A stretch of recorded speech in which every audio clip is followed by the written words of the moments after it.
Tonight we're in Banbury and welcome back to Question Time.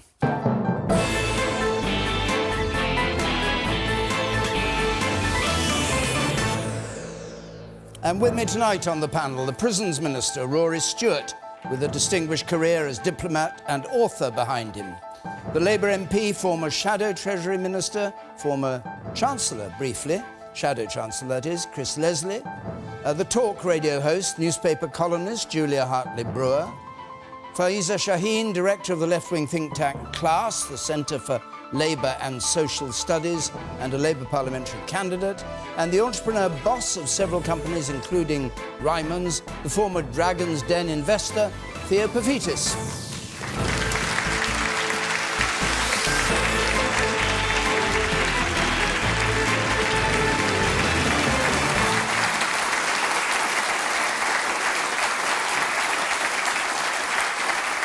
So remember, as always on Question Time, you can argue from home on social media. Our hashtag is BBCQT.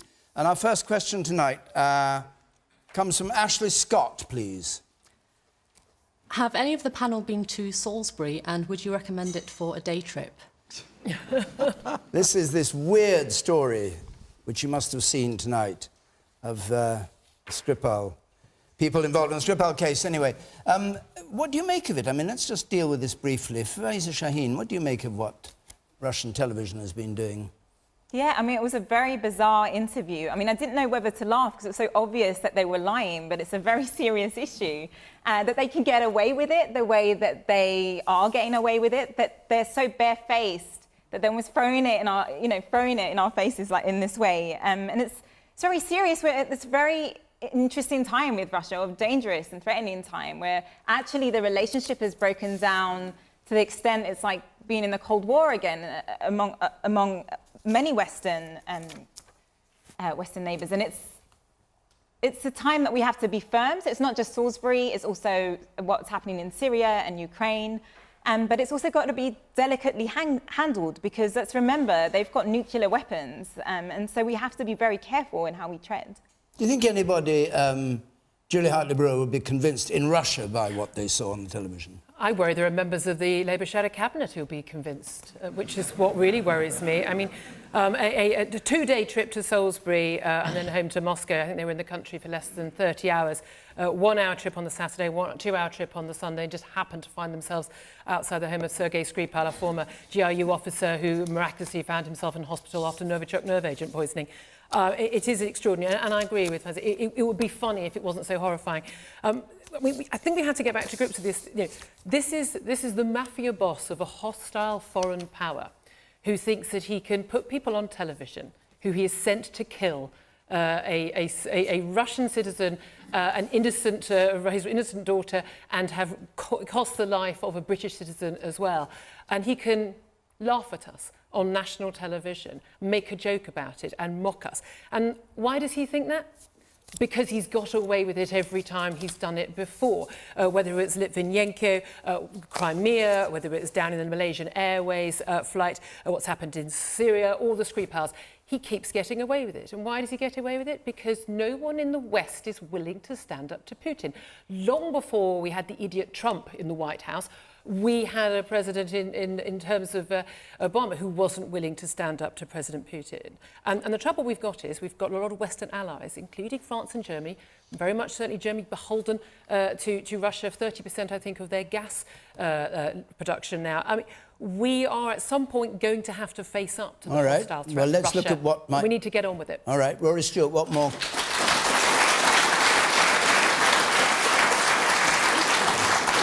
Were you shocked by this, and what more do you think could be done? I think it is shocking. I mean, the idea that these guys are going in to examine the squinch arches in Salisbury Cathedral or the tomb of William Long Espé is a kind of weird fantasy, and it's part of a whole Russian technique. This is maskarovka, which for the Bolsheviks from the very beginning of the 20th century has been about deception, and this is what Putin does again and again. Crimea, he said 5 weeks before he revealed that there were Russian troops there, he denied it absolutely, and he will keep doing this to test us, which is why Julia's right. We need to respond. And we are responding. So expelling all those diplomats, and those diplomats are not normal diplomats, they're spies, right the way across from the United States across, putting the troops into the Baltic, these things are vital. If we had not put troops into the Baltic 3 years ago, it's very plausible that we would now be in a situation in which special forces would be popping up in Lithuania or Latvia and testing our resolve. This is his policy. It's an old Bolshevik policy, and you have to respond clearly, firmly, consistently, but above all, and this is where I think the government's got this right, honestly and calmly. Okay. You, sir, yes, up there. I think it's more smoke and mirrors from Putin. Obviously, we need to put more investment in the military and into NATO, but most of all, target the money that's in London. Yeah. Russia's got loads of money invested in that. Go after that, and that'll hurt Putin. Yeah. Okay.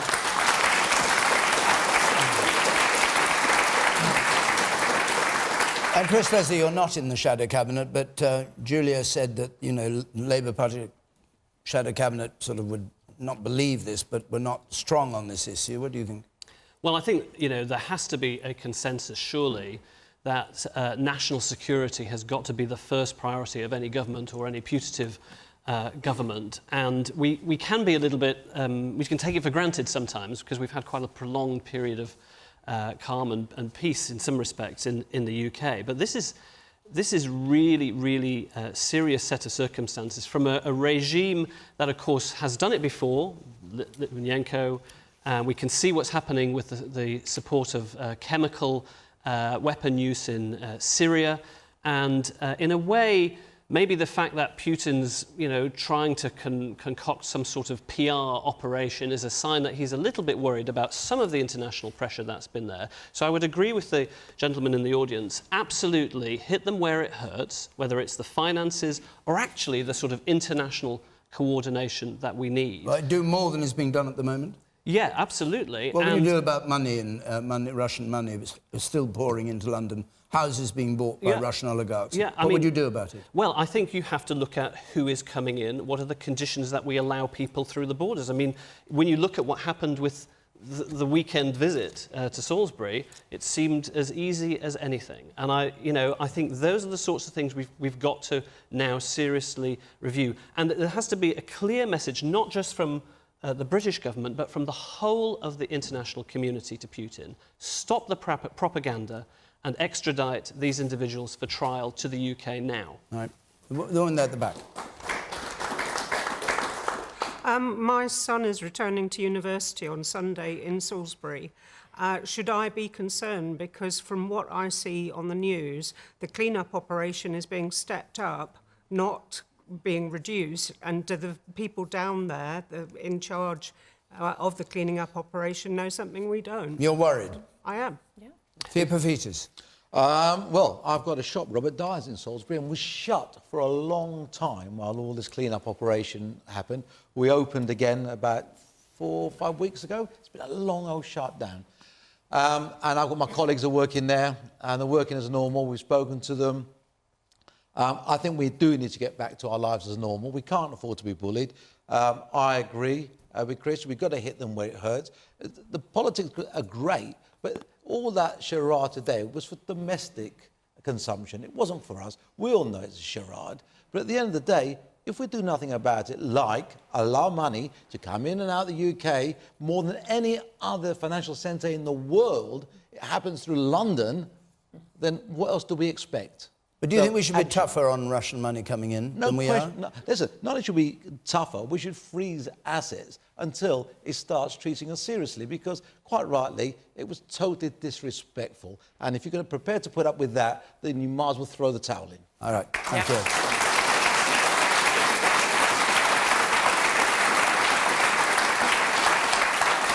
Right, George Stowe, let's have your question, please. Does the Tory party need to toss out Theresa May to save Brexit?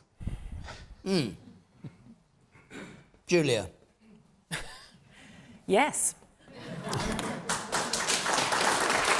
I mean, the most generous explanation for the Chequers agreement I can think of is that Theresa May was taken hostage by the Europhile bureaucrats in Whitehall, in the Treasury, in Number 10, And when we saw that footage of her dancing in Africa, that was a proof of life video.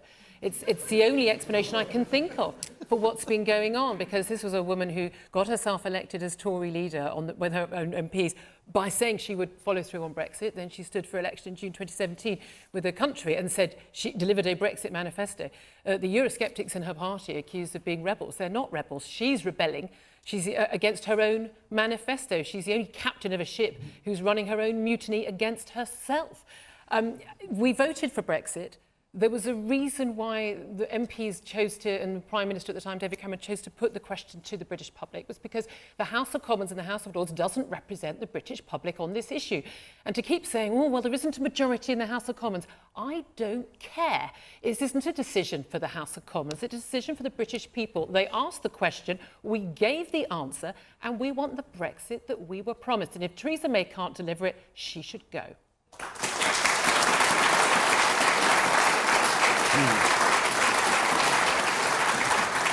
Rory Stewart. I think this is a very dangerous moment, and I'm afraid that Julia is talking in a way that suggests that we're not negotiating with anyone. We have to be realistic. It doesn't matter whether you're running a business, you're making any decision in life. You have to understand that there are two sides in this. What the Prime Minister has put in place is very clearly what people voted for with Brexit.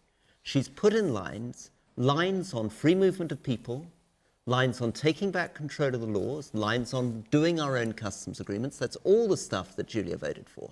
The fact that Julia's unhappy with this, and that many Remain people in the audience are unhappy with this, probably indicates that we're moving into the centre ground. And the centre ground is where we need to be on this. That's not a weakness, it's a strength. Do you believe she'd get Chequers through if she tried in the House of Commons? Because we heard yesterday that 80 Conservative MPs would vote against. Yes, because I think... Yes, they would vote against. No, I think she'll get it through, because I think in the end, this is the best deal.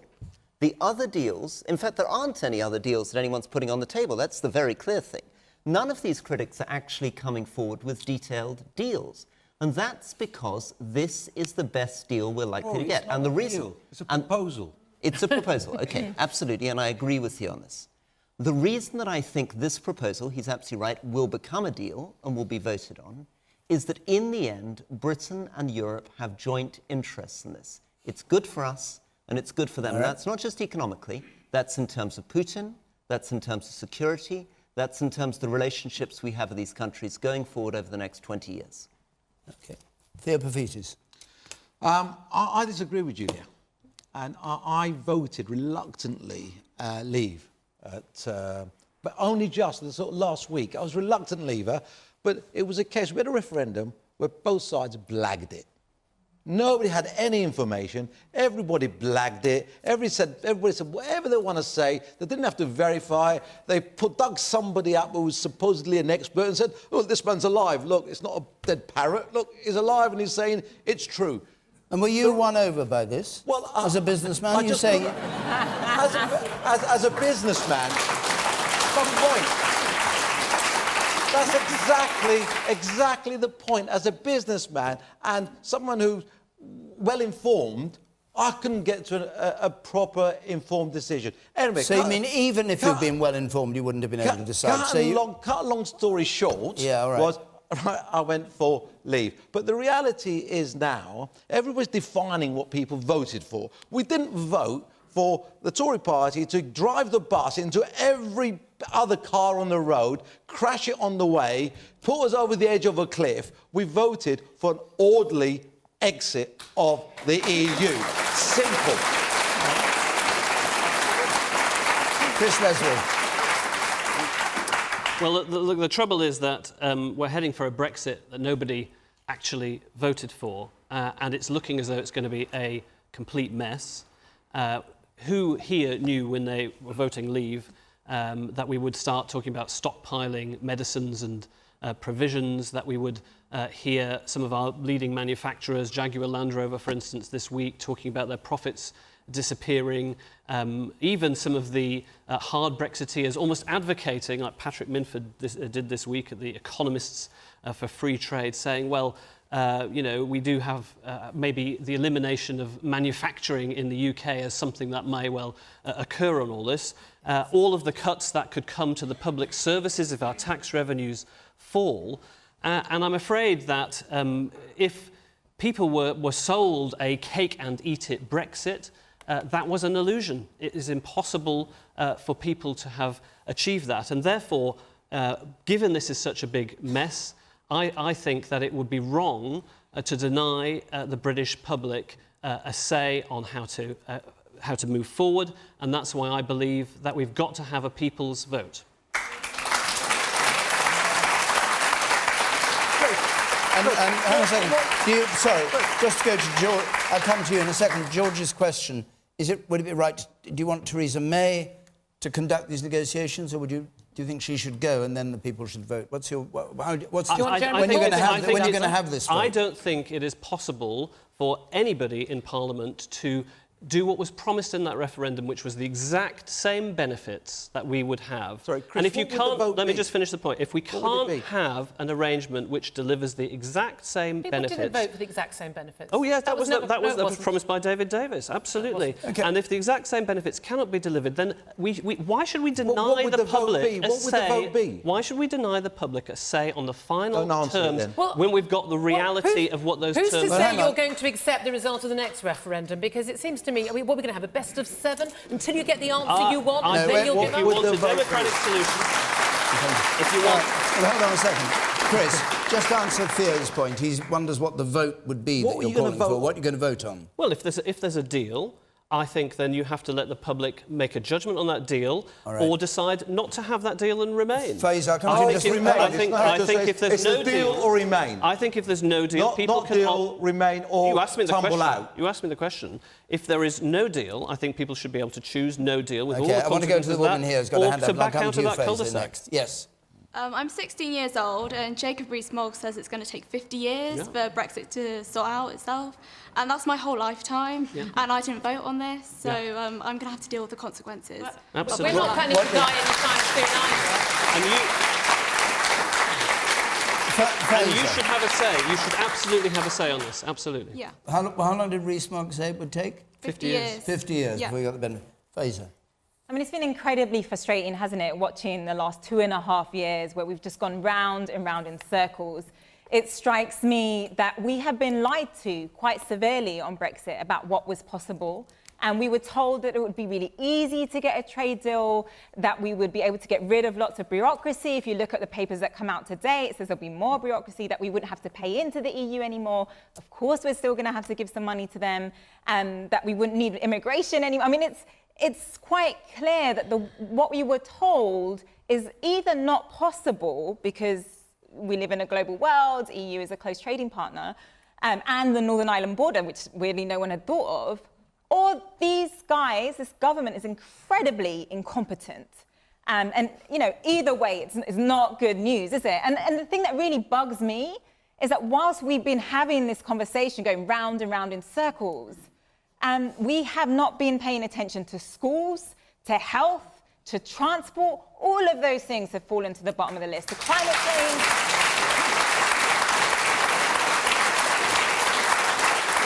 So, Faisal, what do you think should happen? Well, look, I think that whatever deal they come up with is not going to pass through government. For me, it's really, I mean, I struggle with a people's vote because I think it could get very nasty. I think it's already been incredibly divisive. Brexit's been incredibly divisive. For me, going forward, if we want to address the issues that led to Brexit, we need to have broader policy change. So I would prefer a general election. We need to have a Brexit package that deals with the issues. And people talk about left behind communities. Regional inequalities in this country are so severe. It's not about left behind. They've been held back. So we need the policies that actually address the issues. But what's the Brexit package consist of? Well, I think it's becoming clear that with the Northern Ireland border, we have to remain in the customs union, and we have to have a conversation about what the single market looks like. But the Conservatives and the way that they've negotiated so poorly, any goodwill that was there, you know, the way that Boris said, go whistle, or what, I mean, that did not help our situation. Aren't you just saying we shouldn't leave, whatever the vote was? I'm saying, look, if if we want to go forwards, I think we need to be honest. We need to hold the Jacob Rees-Moggs accountable. If it's true that we can't get the Brexit deal that they said we could, then I think there is a question about whether we need to go back and say what Brexit looks like. Because it just seems to me, why are we going round in circles? It's because it's just not possible. And the best way I've heard it described is that we like scrambled eggs, and you can't unscramble scrambled eggs. You say in the blue shirt there. David Davis was the champion for Brexit. He's done a lot of the negotiations. He's one of the most credible men in politics, and he's walked away. You must ask the question why. But on the other side of the channel, Michel Barnier has changed his tack now. He's become very, very friendly towards us. You must also ask yourselves why. Well, what's your answer? The answer you obviously is that the Chequers deal is not credible. Chequers is not credible. It's credible for Europe. It's not credible for the people in Great Britain. Yep. Okay. Yes, you with the black cap on there. What happened to Brexit means Brexit. We waited 2 years just to vote on Brexit. Now it's been another 2 years. We've known all along that everybody in Parliament, every MP, they didn't want to leave Europe. We've known that from the start. What did you want to see happen? Just get out. Get out now. As quickly as possible. Just leave like that? Yeah. So Rory Stewart? OK, so there are... Why can't you do that? There are significant problems with no deal, and Britain will survive, will come through, but it is a far from ideal situation, be very economically risky. The difference between where the government is and what this debate is on the panel is that at least the government has a clear proposal with Chequers. And I believe that we are seeing a lot of movement. Now, I may disagree with the gentleman in the blue shirt, but it is true that Michel Barnier is changing his tune. There is a real sign that we are getting close to a deal here. And I think it will surprise everybody in this room. And one of the reasons for that is that we're underestimating the extent to which we have shared interests with Europe. And those aren't just economic, But don't you think... those are political interests. So if we can, as I believe we will, negotiate a deal, and as Theo says, it's a proposal, and as Theo says, it's like a business, there are two sides here, there are two people negotiating, we're not going to get everything Julia wants, we're not going to get everything that everybody around this table Name wants. one compromise the EU's made. Name one it is tiny compromise, one movement from Michel Barnier. One. There are three huge compromises that we're asking for. And No. She said that they've made. We haven't got the deal yet. Not that you're asking for. But so they haven't made any compromises. And they've not made a single movement. In the Chequers deal, if it works, the compromises will be on free movement of people, they'll be on customs arrangements, and they'll be on laws. That's not a compromise. We've already voted against that. No, that would be a compromise from the EU's point of view. But the woman in red there, at the back. I think there's a danger that we're all forgetting. That we tend to be looking at the EU as if it's some sort of unassailable life raft. But the life raft is taking on water. It's not perfect. It has many problems.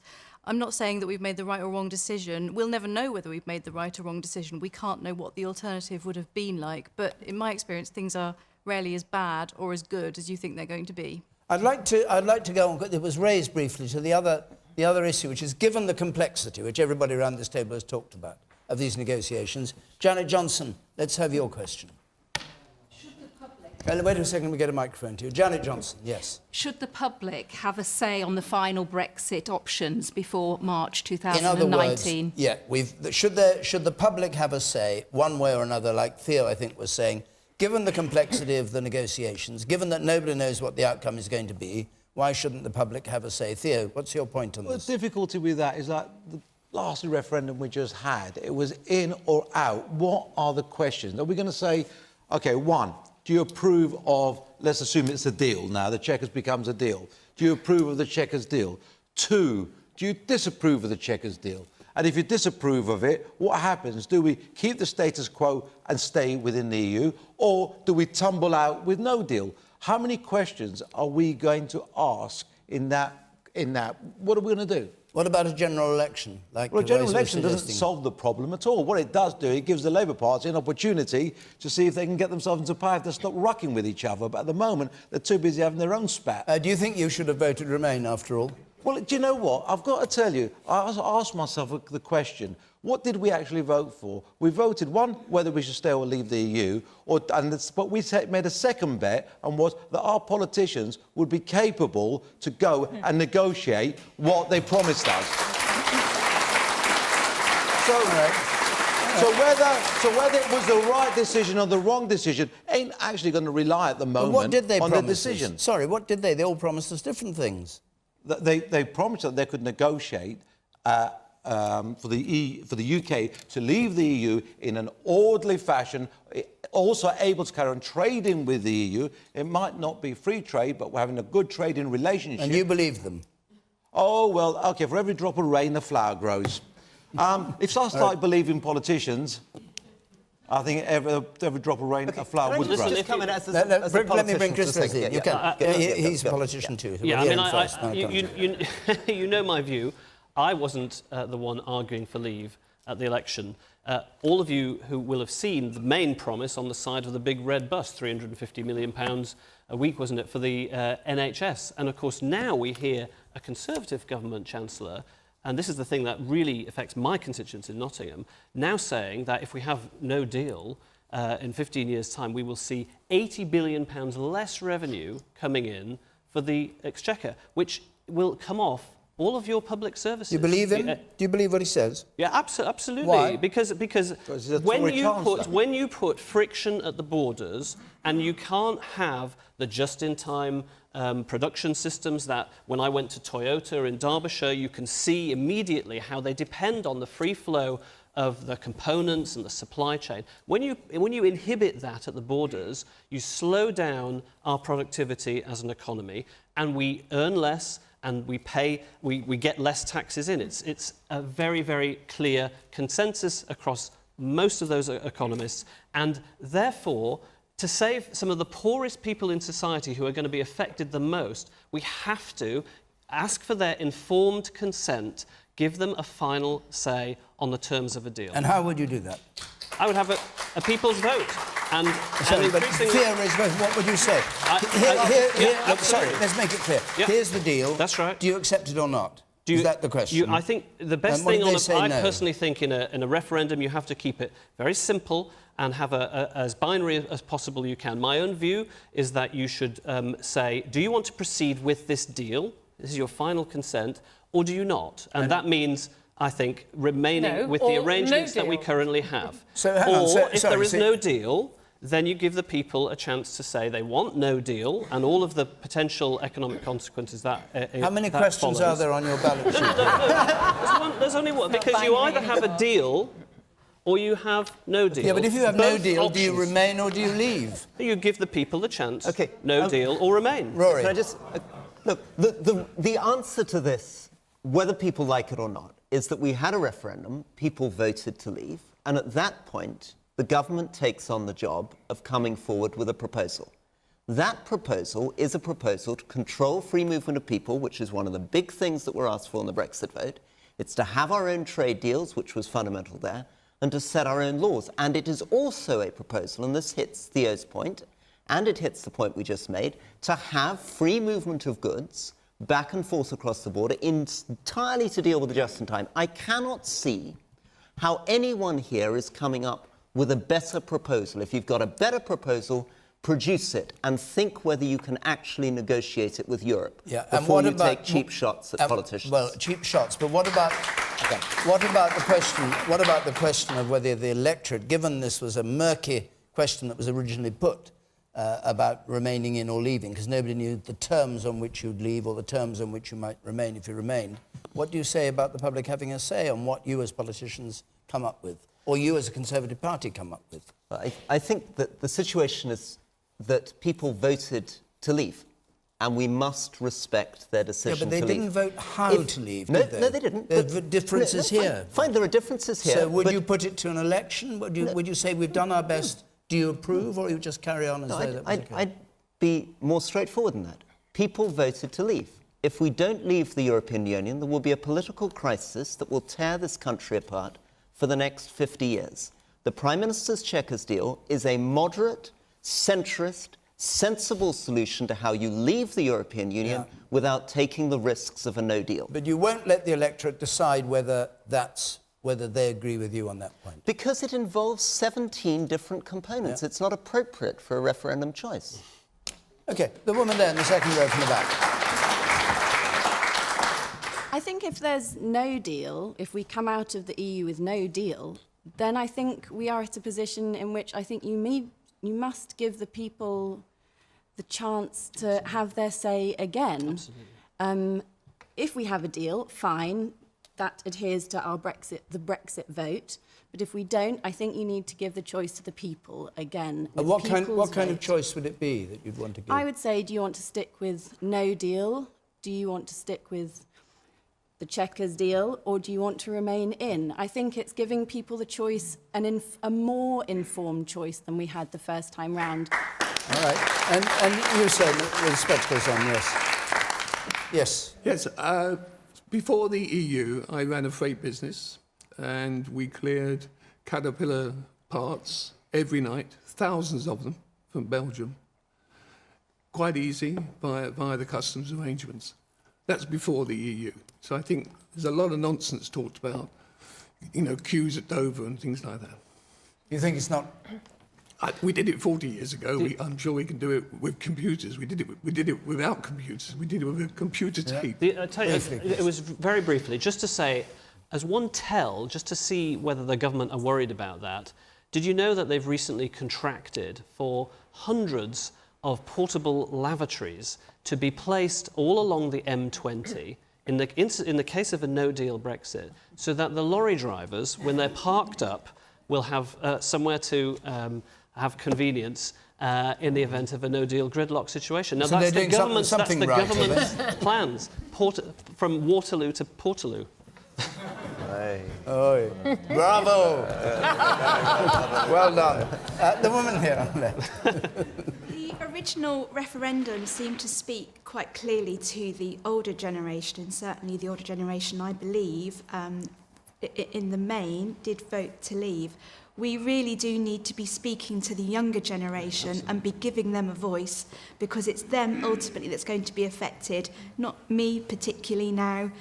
When are you planning to die? Well, I get so fed up with this idea that a 16-year-old's going to live with the consequences, but me at 50, I'm going to die on Tuesday. But we don't know. We don't know yet, do we? Can all be honest about that. And actually, we've all been allowed to have our say. You can vote when you're 18, and when you're 18, you get a say. That's Can I ask you a question? Do you think that if it goes through in a way that you don't like, do you think future generations will be able to reverse it, go back into the EU, which is clearly what you might like?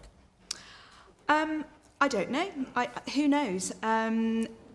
They certainly should have their say to be able to put that question into the ring. Yes, I think they should. Why not? We've been able to put our point of view across and have our say. Why shouldn't they, in the future? Find a brief point, if you would. Yeah, I mean, just to say, all this talk about the Chequers deal, which is a proposal, that doesn't cover 80% of the economy, services. There's huge problems with the Chequers deal. The EU has already shot it down massively. So this sense of, this is on the table and we can do this, is incorrect. So I just want to make that clarification, because I think people, again, are being misled about what the Chequers deal is. A starting point. It's not like the deal that can happen. Actually, the EU has pushed back on lots of parts of it. The customs arrangement, they've said, is too bureaucratic. It just seems to me that we are acting as if there is something plausible going forward, and there isn't. Julia?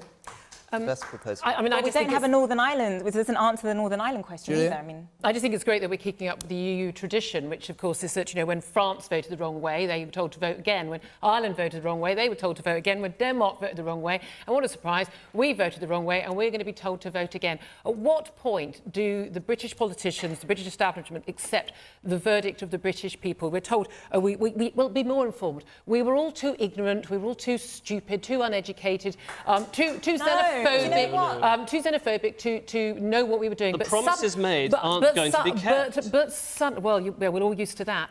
Suddenly, you shouldn't accept suddenly, that. I didn't interrupt you. Suddenly, we are going to be in a situation we're suddenly going to have this moment of clarity where we're all going to have all the information, and then miraculously we'll make the right decision. If we don't get a deal, it's because our wonderful friends in the EU want to punish us for having a democratic vote. And if they want to punish us for having a democratic vote, why on earth would anyone want to remain in that club?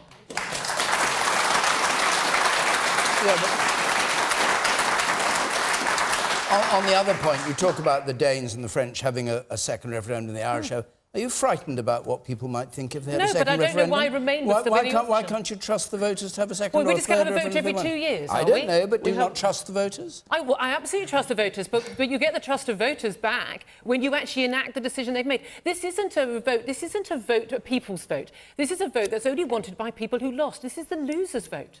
That was what was said by the other side, wasn't it? If they'd lost, they said they'd go on fighting. No, they didn't. Nigel Farage said he wouldn't settle the matter. He didn't say he'd go on fighting. That's a misquote. What was the quote then? He said this would not settle the matter. Well, that's exactly That's right. not They the wouldn't same settle the thing. matter means they'd do it It's all not over the again. same The man with the beard there. Yeah, I think there's a parallel we can draw between the Putin question, and it's not going to be everyone's favourite subject, but we show weakness and people take advantage. We've had it with Putin, and we've got it with the EU. So I agree that ideally the question should have been involving what was actually going to happen before we had the referendum. That would have made a lot more sense. But we've mentioned what are we going to do if people say they don't like the deal. We can't go back on it. That denies democracy. We are where we are. And unless our resolve as a nation, and I'm not trying to belittle our armed forces or any other part of the organisation. You know, I was in the armed forces myself. But we have to show more resolve, and we have to show other people we're not going to get bullied around. However distasteful Trump is, that's exactly why he's popular to people, because he's telling them he's going to do something and he's doing it. I don't agree with him in any way, shape or form. But unless we start standing our ground, like we advocated with Putin and with the EU, we're just going to get chucked around the place. Thank you very much. I really have to move on because we're over halfway through, but there's somebody up there who's waving rather anxiously, and I'll just bring her in. You man at the very back. I think in a democratic household, sometimes the leaders of that household make a mistake, and their moral stance should then be to admit that mistake and to go back and look again at the question. And I think in this country, we have made an enormous mistake, and we should now go back and look again at the question. OK. I'm going to go on. We've got to go. I'm sure there'll be plenty more of this. So we must move on. Next week, by the way, we're going to be in Dewsbury, and the week after that in Bishop Auckland. Dewsbury and then Bishop Auckland, if you'd like to come. Just making it. I'll give the full details at the end. Isabel Bruce, can we have your question?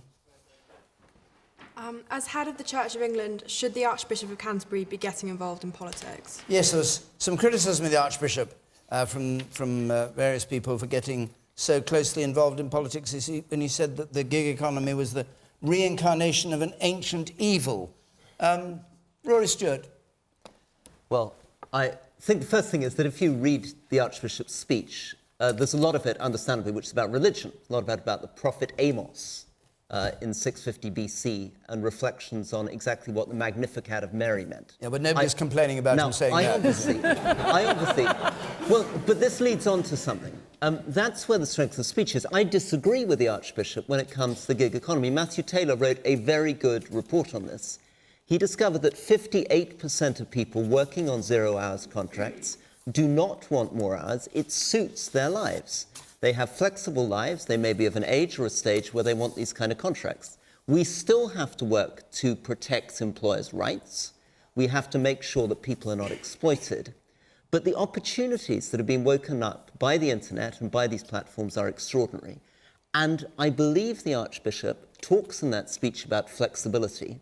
That's what the gig economy gives us.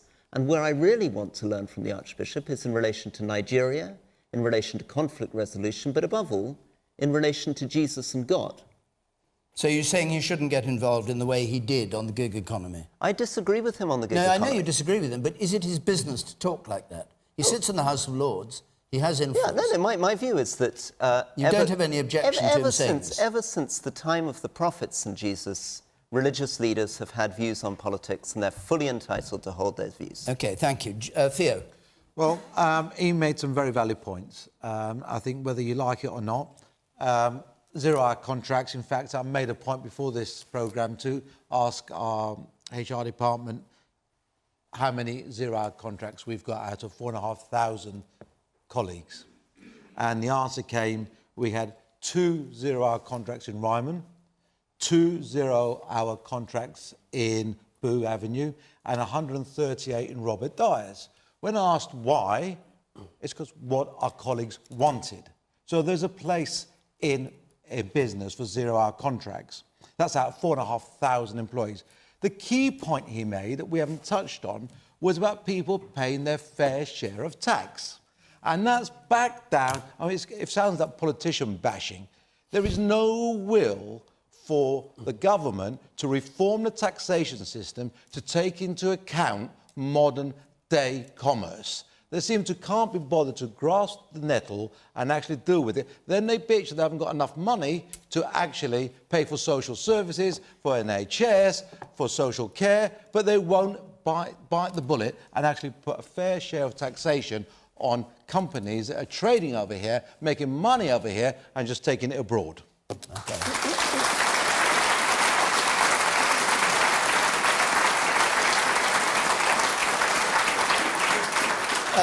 Julia Hartley-Brewer, what the former Vice Chairman of the Conservative Party said was not clear to me how it can possibly be, these are his words, appropriate for the Archbishop to be appearing at a TUC conference, where he was speaking, parroting Labour policy.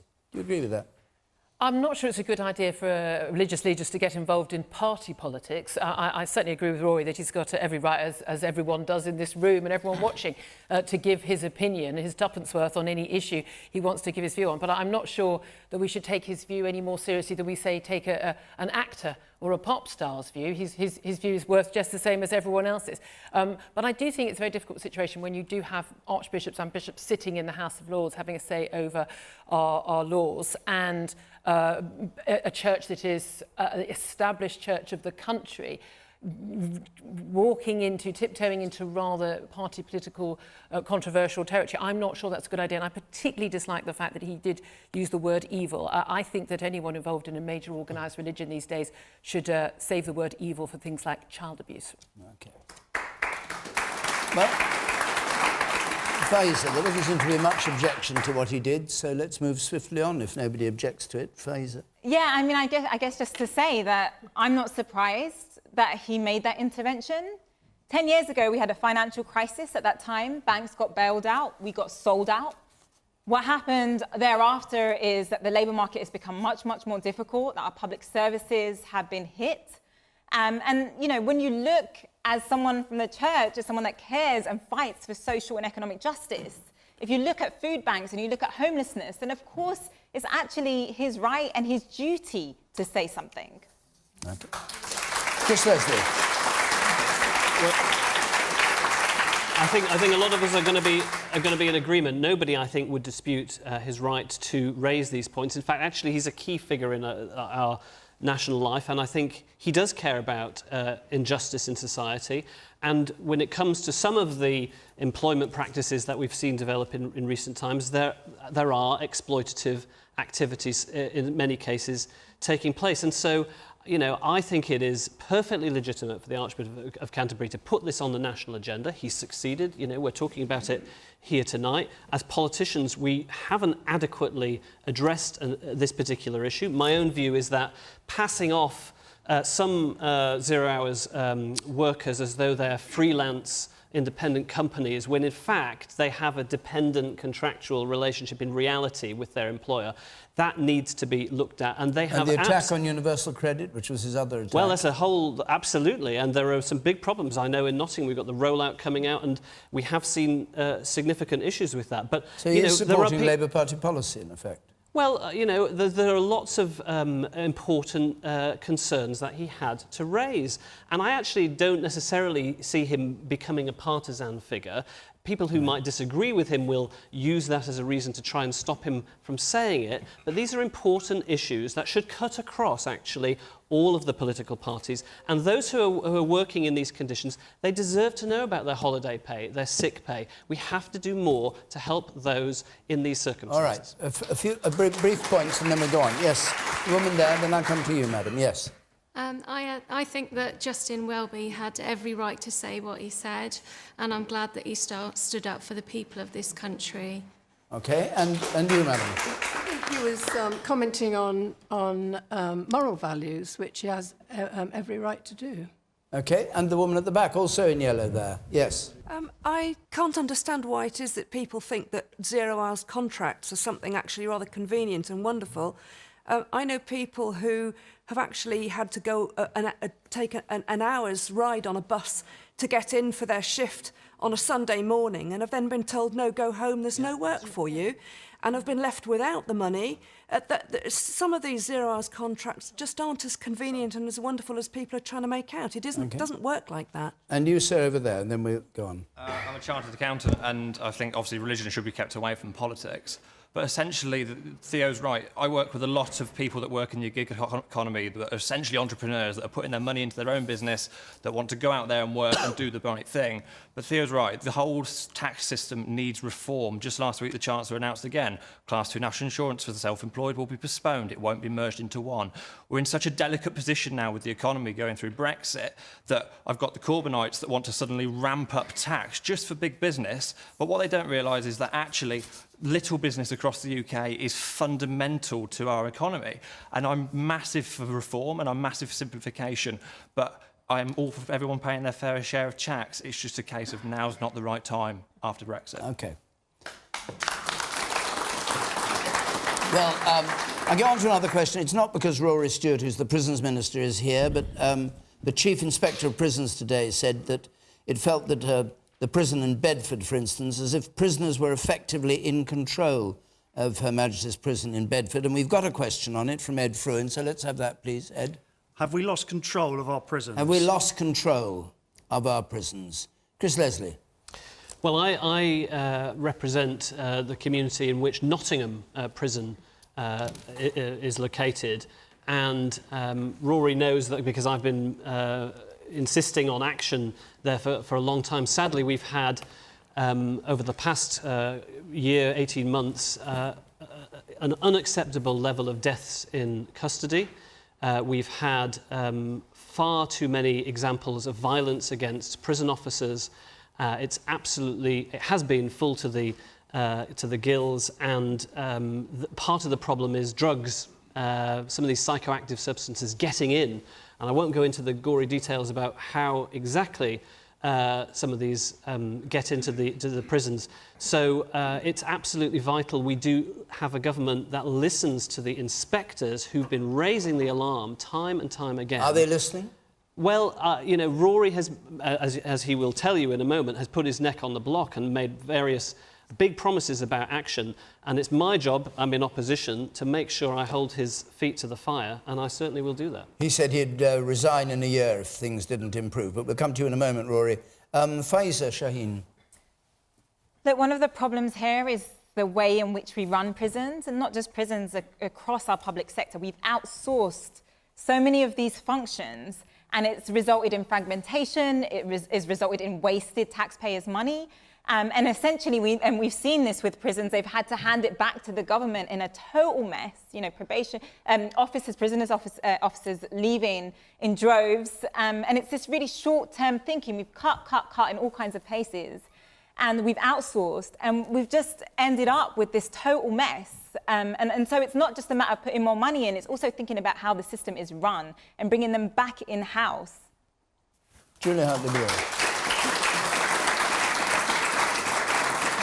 Do you agree with the point? Bring it back in-house. I absolutely do agree with that. I think I'd be surprised to find, I don't think we should think about people trying to make money out of criminal justice G4S system. or whatever they are should not be allowed they've been doing that in America, and it's a very slippery slope. I mean, if you read the newspapers, you'll either read about it, prisons are like holiday camps, or the prisons are running amok, out of control, everyone's on drugs, suicide, self-harm, assaults on police officers, and it's difficult for those of us on the outside, so far, to actually make sense of it. But it seems to me that you can't try and save money in a criminal justice system at the expense of criminal justice, and we need. I don't like the idea people say, prisons are terrible, let's not put people in prison. No, some people need to be behind bars, and a lot of these people need to be behind bars for a lot longer than they're going in for. And I know it's a bad idea. How about if you get sentenced to 10 years?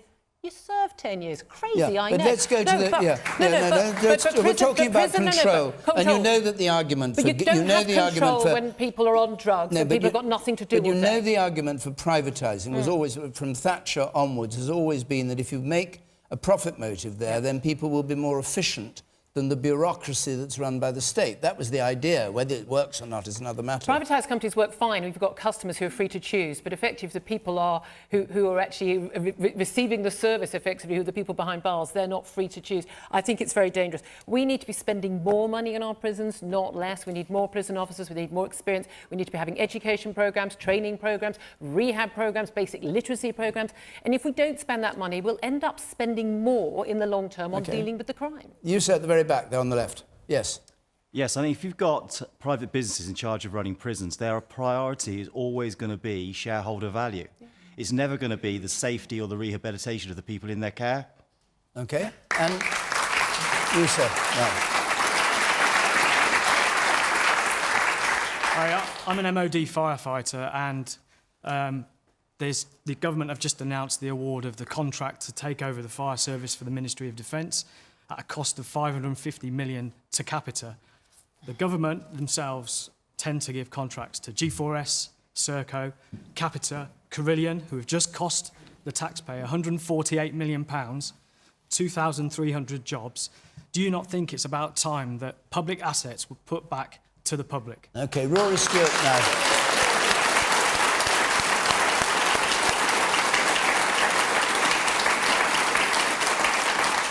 Doctor, you're the Prisons Minister. You said you'll resign in a year if there isn't a substantial drop in drug use and violence in jails. What do you say specifically to the point of G4S and the others are not the right people to be running the prisons? Okay, so there are two separate issues here. One is the question about private people in prisons, and the other is the question about the conditions in prisons, which the gentleman asked. The answer is that it is not an ideological debate here. We have bad private prisons. Birmingham is a bad prison run by G4S, and we've just taken it back in control by the government. But some of the best local prisons in the country are run by the private sector. In Alt Course in Liverpool, they're doing very good work in education. Park Prison, again in Wales, a fantastic example of a good local prison run by the private sector. And we have public sector prisons that are in real trouble. What's the common theme? It's not private-public. It's fundamentally about three things. It's about decency and conditions in those prisons. It's about drugs, and in particular spice, which are driving people off their head and driving horrendous violent attacks. And finally, it's about providing the support and training and management to the prison officers on the front line. I've said, as David said, that if I don't succeed in the next 12 months in turning this around, I will resign. I think that's very important that I'm accountable. It's very important that you know that the government is prepared to come up with a plan, and if we don't succeed, that we step down. And I'm prepared to do that because I believe in our prison officers. I believe in the job they do, and I think we can turn these prisons around. And how will you measure whether you've been successful and whether you should resign or carry on? The key indicator is going to be violence. Judge me on violence. Yeah, but I mean, so our down by 5%, down by 10%, what?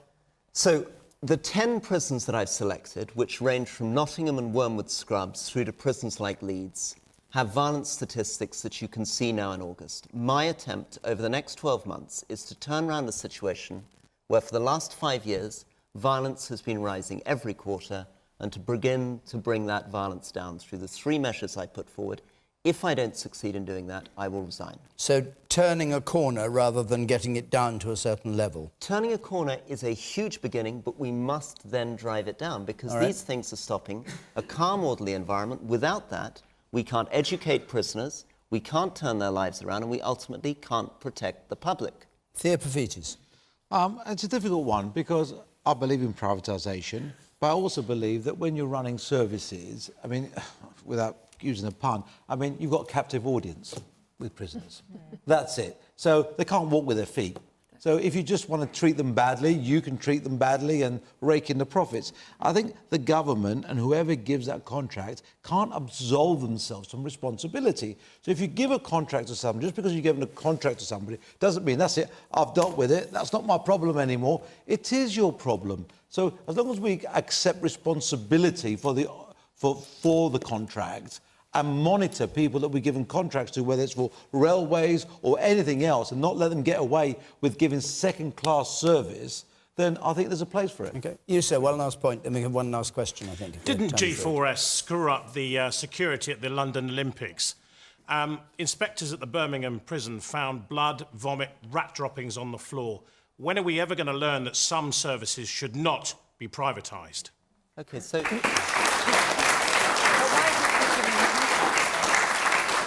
So we keep coming back to this question. You're absolutely right. Birmingham was completely unacceptable in terms of filth, in terms of drugs. As you've said, as Theo said, if a private company does not perform, we must take responsibility. We stepped in, we've put in our own governor, put in our own management, and that is at no cost to the taxpayer, and that's because G4S did not perform. All right, but they are delivering good prisons in Park, in Altcourse, which are better than many of our public sector prisons. And that needs to be balanced alongside that comment. And Chris Leslie, briefly, are you in favour of a mixed market for running prisons, either state or G4S? Well, I'm not convinced about the role of the private sector in prisons per se. In my case, Nottingham is a public prison, and it's still got real problems. And, you know, it's the false economy that was the real problem. When the cuts came after the financial crisis, all the experienced prison officers, well, not all of them, but a lot of them left, and we lost a lot of that experience. And so now, even if Rory's talking about putting the money back in, we're rehiring people, you know, younger prison officers who haven't quite got that experience. They're good, but that experience was worth something. And it's a false economy because, you know, I know we talk about punishment, and absolutely we've got to have that, but don't forget, these prisoners will eventually, of course, become our neighbours again on release. And if we have crowded, violent prisons, the opportunity to rehabilitate these individuals won't be there. We will all lose out and pay in the long run. OK. I want to move on. I don't want to trivialise this question because it's an important one and I want to get it in, but we have only got a couple of minutes left. Luca Filappi, let's have your question, please. With Serena Williams' outburst, was the umpire sexist or was she being hysterical? Serena Williams in the tennis competition, was the umpire being sexist in his reaction? Faiza Shaheen. Look, Serena Williams is an incredible inspiration for many of us, I'm sure. I mean, what an incredible athlete. And I think that we have to recognise, you know, there was a lot of emotions in that game. At the same time, we know that time and time again, women are disadvantaged. They are treated differently, especially women of colour. And we see that, she spoke about that in the tennis game, but we see that across the spectrum. We see that in gender pay gaps, in who gets invited to interview and who doesn't. And I think that we've been really harsh on Serena in terms of the way that we have vilified her. She stood up for what she thought was right in that moment. And actually, people did show afterwards that usually there would be a warning rather than penalise it again. And I think I think we need to recognise it's very difficult to be a woman of colour in that world and to be striving and pushing forward. And you do get pushback on the other side. Right, it's very difficult. I'm going to have to exclude the men from this, Julia, because I was running out. Julia Hartley-Brewer. I think it's ridiculous. I think she was an incredibly rude bully. She was a sore loser. She behaved badly. If the men aren't punished to the same extent, well, they should be for that behaviour. And certainly the claims that this all happened to her because she was a woman and the cartoon in the Australian paper, for instance, was racist, I think is absolutely absurd. And this constant playing of the victim card. She's a multi-millionaire, powerful sportsman. She should be a better role model and she should be a better loser. Okay.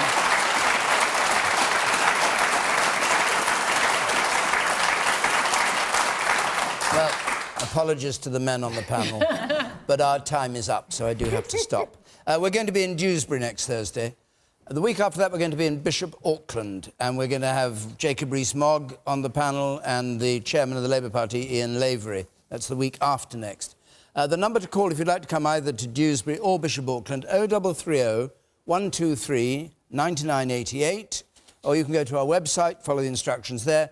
If you want to discuss the things that we've been talking about here tonight, you can join Adrian Chiles on Question Time Extra Time, which is actually on 5 Live now, BBC 5 Live, and you can download the podcast of that tomorrow morning. Anyway, my thanks to all our panellists, to all of you who came to Banbury tonight to take part in this programme. Until next Thursday, from Question Time, good night.